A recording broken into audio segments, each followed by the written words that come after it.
નમસ્કાર મિત્રો, સામાન્ય રીતે ઘઉં એક એવા ભાવનું છે કે ખેડૂતોને હવે એમાં પરવડતા નથી. ઘઉંની ખેતી કરે તો ખેડૂતને મહેનતમાં માત્ર કુવળ વધે છે.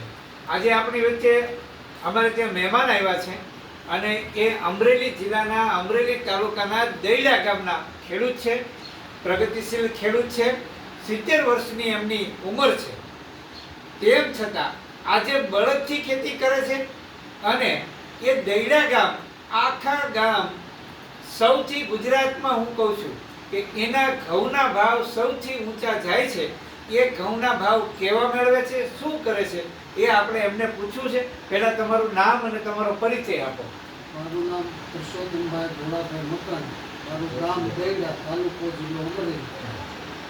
અમારા ગામના ઘઉં 800 રૂપિયે મણ વેચાય છે. અમે ઘઉંને ક્વોલિટી કરીને વેચીએ છીએ. 2 વખત ચાણો મારવાનો, કાકરા દાળિયા કરીને ભીનાવી લેવાના. અને જે લોકોને ઘઉં લેવા હોય અમારા ઘેરેથી લઈ જાય અથવા તો મોકલવાના થાય તો જે કાંઈ ખર્ચો ટ્રાન્સપોર્ટનો, રિક્ષા ભાડાનો, એના બારદાનનો જે ખર્ચો થાય એ લેનાર વ્યક્તિને ભોગવવાનો. તો આવા કેટલા ખેડૂતો તમારા ગામમાં? આખું ગામ. મિત્રો, મારે આપને એ કહેવું છે કે એક ગામમાં 2-5 ખેડૂતો કામ કરતા હોય તો આપણને થાય, પણ આ તો આખું દૈડા ગામ. અને આ વર્ષે ઘઉં 450 થી 500 રૂપિયાના ભાવે વેચાતા, ત્યારે આ દૈડા ગામ કેટલા વર્ષથી આવી રીતે વેચે છે? 10 વર્ષ. બરાબર. તમારા ઘઉંની વિશેષતા જણાવો. કલર અને લાઇટ એટલી બાજુના ગામમાં નથી આવતી.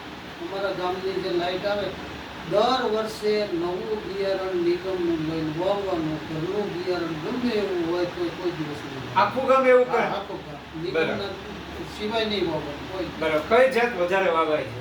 ટુકડા જ વાવે છે. ટુકડા 496 ટુકડાનું હોય આખું ગામ? આખું ગામ ટુકડા. એ તો ગામ જ ન મળે. અને તમારો વીઘો મોટો, એટલે સામાન્ય રીતે 24 ગુઠાનો વીઘો છે, તો વીઘે કેટલા ઘઉંનો ઉતારો આવે છે? 8 મણ તો મિનિમમ થાય. પછી તો જેવી જેની માવજત માવજત 70-75 મણ સુધી થાય. સરેરાશ 60 મણ 60 તો પાકા, એમાં ઘટે નહીં.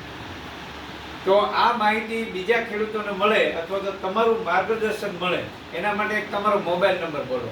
99 243 97 મિત્રો, મારે આપને કહેવું છે કે દૈડા ગામના ખેડૂત એક નહીં, 11 નહીં, 21 નહીં, આખું ગામ, બધા જ ખેડૂતો નિગમમાંથી બિયારણ લે છે, 496 ઘઉંનું વાવેતર કરે છે અને બધા જ ખેડૂતો ઘઉં તૈયાર થાય ત્યારે એમનું વીણાટ કરે, સફાઈ કરે, કાકરો, કચરો, પૂતળિયું બધું સાફ સુથરું કરે અને 800 રૂપિયા મણ ઘઉં વેચે છે. અને એ પણ કેવા કે એમના ગ્રાહક એની ઘરે જે લઈ જાય, એ ઘઉં ભરવાનું બારદાન હોય કે પ્લાસ્ટિકની બેગ હોય કે કોથળો હોય, એ પણ સામેના ખરીદનારાએ આપવાનું, રિક્ષા ભાડું પહોંચવાનું આપવાનું, ટ્રાન્સપોર્ટમાં મોકલવાના હોય, અમદાવાદ, સુરત, રાજકોટ, ભાવનગર, ભરૂચ, વાપી, વલસાડ, જ્યાં પણ મોકલવાના હોય કે મુંબઈ મોકલવાના, આ ટ્રાન્સપોર્ટનો ખર્ચો પણ ખરીદનારો એ ભોગવે છે. તો કલ્પના કરો કે આ ખેડૂતો કરે છે શું?